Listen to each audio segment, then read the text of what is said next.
Welcome अस्सलामु अलैकुम। सिर्फ 2 आयात से काला जादू ख़त्म, इंशाअल्लाह सारे मसले हल हो जाएंगे। सूरत यूनुस की आयत नंबर 85 और 86 रोज़ाना 100 मरतबा तवज्जो, ध्यान और यकीन के साथ पढ़ने से सख्त जादू ख़त्म हो जाता है और जादू करने वाले पर वापस पलट जाता है।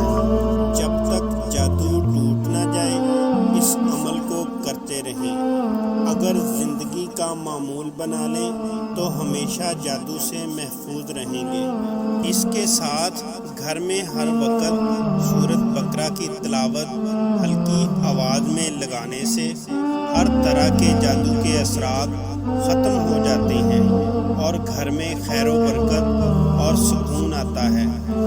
अल्लाह तबारक व तआला हम सबको अपने हिफ्ज़ व ईमान में रखे। आमीन। अस्सलामु अलैकुम।